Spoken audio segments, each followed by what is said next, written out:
Hello friends, आप सबका स्वागत है बिग बॉस के अनबायस्ड रिव्यू में। और आज के रिव्यू में हम बात करेंगे अनुराग भैया की जो वॉलंटरी एग्ज़िट लेना चाहते हैं। खानज़ादी की जो भी एग्ज़िट चाहती है, लेकिन वो वॉलंटरी एग्ज़िट नहीं ले सकती, उनके पास 2 करोड़ रुपए नहीं है बिग बॉस को देने के लिए। लेकिन काफ़ी लोगों का शो से मन उब चुका है। यहाँ पर मनारा मुनावर को कुछ प्रूव करते हुए नज़र आई। बिग बॉस से उनकी जो बातें उसके बारे में मुनावर को कहते हुए नज़र आई कि बिग बॉस ने मुझे पूछा था कि तुम्हारे कौन से 2 अच्छे दोस्त हैं और कौन तुम्हें धोखा दे सकता है। इस बारे में बात करेंगे। साथ ही साथ आज के शो में तारीफ़ तो बनती है अंकिता लोखंडे और मुनावर फारूकी की कि जिस कदर उन्हें अनुराग टारगेट कर रहा था, उसके बावजूद भी वो अनुराग के पास जाकर एक सेंसिबल एडवाइस दे रहे थे। घर में जो भी अनुराग से बातें कर रहे थे, वो कहीं ना कहीं अनुराग को उसकी सच्चाई बताने की कोशिश कर रहे थे, लेकिन एक्चुअल सेंसिबल एडवाइस मुनावर और अंकिता देते हुए नज़र आए।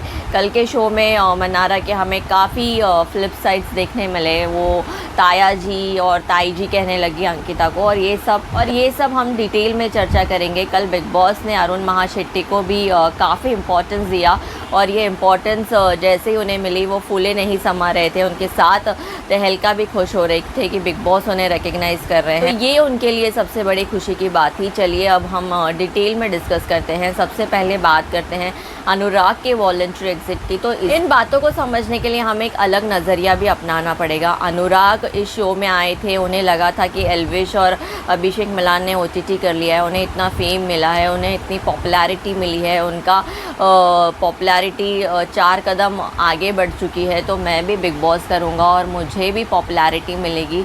मैं भी अपने जो 7 मिलियन फॉलोअर्स हैं उनको डबल करने में कामयाब हो जाऊँगा, ज़िंदगी में आगे बढ़ने में, कुछ हासिल करने में कामयाब हो जाऊँगा। प्रो सेना पर कॉन्फिडेंस रखते हुए अनुराग शो में आए। उन्हें लगा मैं इतने मिलियन फॉलोअर्स के साथ आ रहा हूँ तो मुझे स्पेशल ट्रीट किया जाएगा। जैसे अभिषेक और एल्विश उभर कर आए थे उस शो में, मनीषा रानी एक सोशल मीडिया इन्फ्लुएंसर के तौर पर उभर कर आई थी। मैं भी इतना उभर कर आऊँगा, मैं बहुत कुछ करूँगा। लेकिन जैसे ही वो गेम में आए, उनका सामना अलग अलग टाइप के लोगों से हुआ जो इस गेम को शिद्दत से खेलकर जीतना चाहते हैं, और अनुराग को फिर समझ में नहीं आया कि वो क्या करे।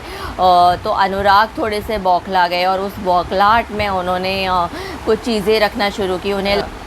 इसीलिए उन्होंने ब्रो सेना की बातें करना शुरू करी। ब्रो सेना को हिंट देना शुरू किया कि उनके लिए सबसे इम्पॉर्टेंट उनकी ब्रो सेना है, ब्रो सेना के बिना वो कुछ नहीं है। ब्रो सेना के इर्द गिर्द ही उनकी कहानी फिर घूमने लग गई, और वो बिग बॉस के ख़िलाफ़ इतना कंप्लेन और सल्क करते चले गए, क्योंकि उन्हें नहीं पता था कि गेम कैसे खेलना है, उन्हें नहीं पता है अपनी बातें कैसे रखनी है। उन्हें वो बिग बॉस के लिए बिल्कुल भी नहीं बने हैं अनुराग। उन्हें नहीं समझ में आता कि कहाँ कैसे मैनिपुलेशन करना है। वो करना तो बहुत कुछ चाहते हैं, वो कोशिश भी करते हैं, वो करना तो बहुत कुछ चाहते हैं, वो कोशिश भी करते हैं, लेकिन उनकी ये कोशिश कामयाब नहीं हो पाती है। अनुराग को नहीं समझ में आता कि वो क्या करे, कैसे करे, किससे कैसे बात करे, क्योंकि वो जहाँ भी बात करते हैं अपनी फीलिंग्स रखने की कोशिश करते हैं, वो उस ढंग से नहीं रख पाते जैसे उन्हें रखनी चाहिए, और इस चक्कर में वो फंस कर रह जाते हैं। वो ना यहाँ के रहते हैं ना वहाँ के रहते हैं, और एक अलग ही कहानी बाहर बन के आती है। उन्हें मनारा भी समझा रही थी कि तू भले ही मेरा कितना भी अच्छा दोस्त है, लेकिन तू शो में गलत जा रहा है,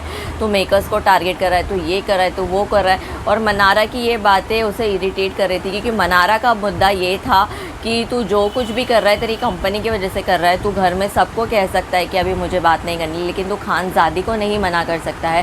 खानज़ादी को तू बड़ा एंटरटेन करता है, और खानज़ादी के संगत में रहने की वजह से तेरा ये हाल हो रहा है। इस पर अनुराग और चिढ़ गए। अनुराग को अगर सेंसिबल एडवाइस किसी ने दी, और मनारा ने ये सेंसिबल चीज़ की कि जब तो मनारा मुनावर के पास गई और मुनावर को बुला कर लाई, अनुराग की सारी बातें बताकर लेकर आई थी, और उसे लगा कि अनुराग को मुनावर से बेहतर कोई नहीं समझा सकता। इस पूरे गेम में मनारा को सेंसिबल मुनावर लगता है। ये जानकर हमें बड़ी खुशी हुई, और मुनावर ने समझाया कि तुम्हारे फैंस हैं, तुम क्या उनको प्रेजेंट करना चाहते हो, क्या तुम अपनी ये छवि दिखाना चाहते हो, अपना ये साइड दिखाना चाहते हो। कॉन्ट्रैक्ट तो तुम्हें मिल जाएगा, लेकिन ये मौका कभी नहीं मिलेगा। इस शो में रहकर अभी जो भी चल रहा है तुम उसको पलट सकते हो, गेम चेंज कर सकते हो, तुम अपनी छवि लोगों की नज़रों में बन सकते हो, तुम एक हीरो के तौर पर उभर कर आ सकते हो। तो तुम जो रास्ता अपना रहे हो उसे छोड़कर तुम एक फाइटिंग स्पिरिट के साथ आगे बढ़ो, अपना एक अलग साइड दिखाओ, जो तक जो हुआ उस पर मिट्टी पाओ और एक नई शुरुआत करो जिससे तुम्हारा ही भला होगा। इसी के साथ साथ अंकिता भी अनुराग डोभाल को समझाते हुए नजर आई कि देख, तुझे ऐसा लग रहा है कि हमें इम्पोर्टेंस मिल रही है, हमें ज़्यादा तवज्जो दिया जा रहा है, बट लेकिन हमें ऐसा लगता है कि हमारा बिल्कुल विपरीत तेरे साथ हो रहा है, तुझे सबसे ज़्यादा इंपॉर्टेंस मिल रही है। बिग बॉस ने तेरी फैमिली को बुलाना चाहा, ब्रो सेना को बुलाना चाहा, तुझे कई बार कन्फेशन रूम में बातें करने के लिए बुलाया, हमेशा हर कॉन्वर्सेशन में तुझे इन्वॉल्व करते हैं। वीकेंड के वार पर भी वो मेक श्योर करते हैं जैसे तैसे तुझे तवज्जो मिले, और तेरे लिए बिग बॉस काफ़ी इनपुट डालते हुए यहाँ पे नज़र आ रहे हैं जो हम में से किसी के लिए नहीं डालते हैं। तो इतना जब बिग बॉस से रैली निकल रहे हैं और तो इतना सल करेगा तो उनके भी सब्र का बांध टूटेगा।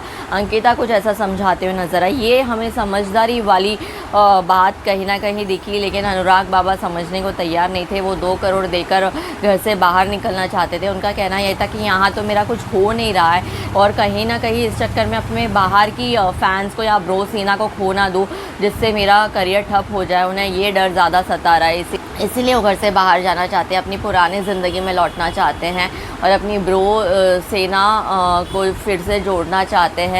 क्योंकि अनुराग अब लाइफ में लगता है सेटल होना चाहते हैं और वो ब्रो सेना को खोना अफोर्ड नहीं कर सकते। और ये डर अनुराग के मन में इस कदर बैठ गया है कि ऐसा डर उन्होंने बैठा लिया है और अपना माइंडसेट ऐसा कर लिया कि ये डर उनके मन से कोई नहीं निकाल सकता। जब तक उनके घर वाले ना आए और उन्हें हौसला नहीं दे, हमें नहीं लगता कि उसके अलावा वो किसी और की सुनेंगे।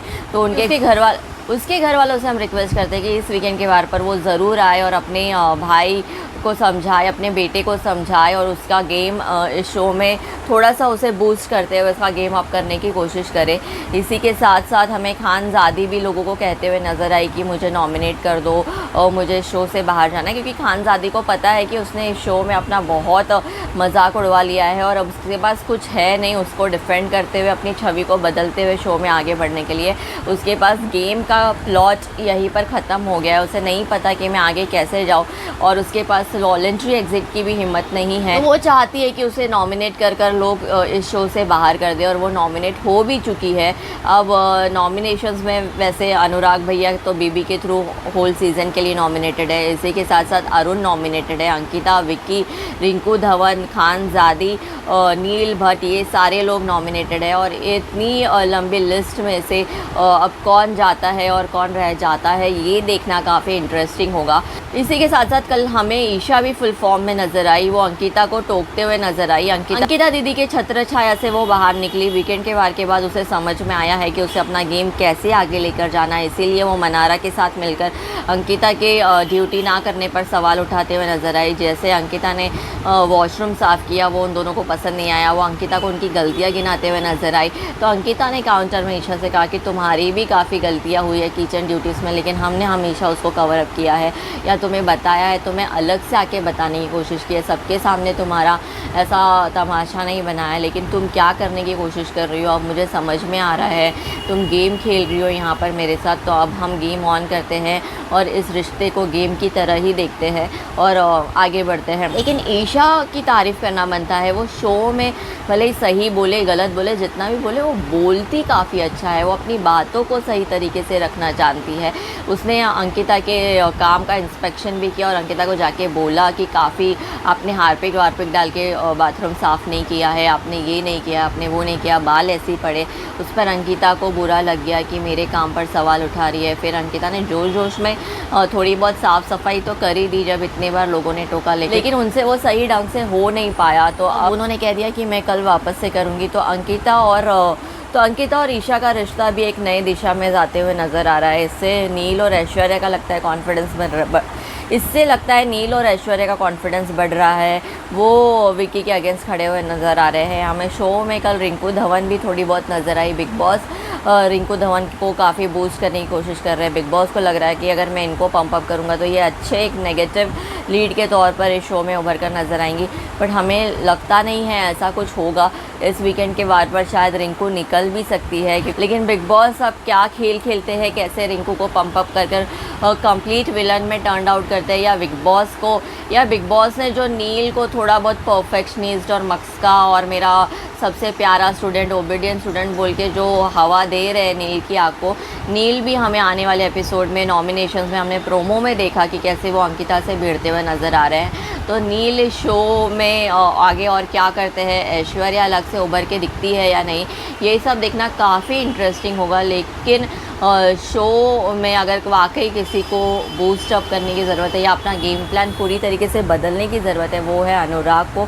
अनुराग को ये समझना होगा कि ताली दो हाथ से बजती है, तो कुछ गलती बिग बॉस की है तो कुछ उनकी भी है। लेकिन अब उसने बिग बॉस और सलमान खान से डायरेक्टली पंगा ले लिया है, तो ये इस वीकेंड के वार पर क्या होता है वो सबसे ज़्यादा इंटरेस्टिंग होगा। काफ़ी इंटरेस्टिंग था क्योंकि अनुराग को तो बिग बॉस ने धोया ही, उसे तो हड़काया ही और उसे साफ साफ कह दिया कि अब 100 सुनार की 1 लोहार की मैं करूँगा, तुम्हारे 100 बार पर एक बार मेरा भी ज़रूर आएगा और अब मैं तुम्हें बराबर से वैसे ही ट्रीट करूँगा जैसे तुम मुझे ट्रीट कर रहे हो। उस चक्कर में बिग बॉस ने अरुण महाशेट्टी से काफ़ी बातें की। अरुण महाशेट्टी, बिग बॉस उनसे बातें कर रहे, ये सोचकर फूले न समा पाए। बिग बॉस ने उनसे कहा मैं तुम्हारे साथ गेम खेलना चाहता हूँ। ये सुनकर तो अरुण 7वें आसमान पर पहुँच गए, वो बिग बॉस को प्रणाम करने लग गए कि आपके साथ तो मैं गेम में हारने के लिए भी तैयार हूँ, मैं ऐसा करने के लिए तैयार हूँ, थैंक यू मुझे शो में रिकग्नाइज़ करने के लिए और इतनी इंपॉर्टेंस देने के लिए। अरुण को पता था कि कहीं ना कहीं बिग बॉस ये अनुराग को बुरा फील कराने के लिए कर रहे हैं, लेकिन अरुण को इंपॉर्टेंस मिल रही थी तो इस वक्त वो कुछ नहीं सोचना चाहते थे।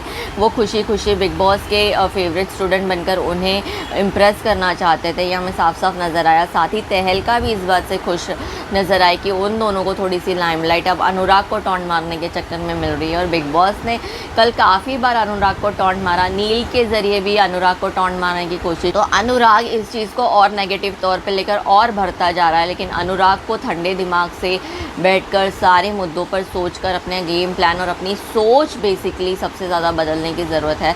अब अनुराग ऐसा करते हैं या नहीं, आने वाले एपिसोड्स में हमें ज़रूर पता चलेगा। लेकिन अगर मेरा आज का रिव्यू आपको पसंद आया तो प्लीज़ मेरे चैनल को लाइक, सब्सक्राइब और शेयर ज़रूर कीजिए।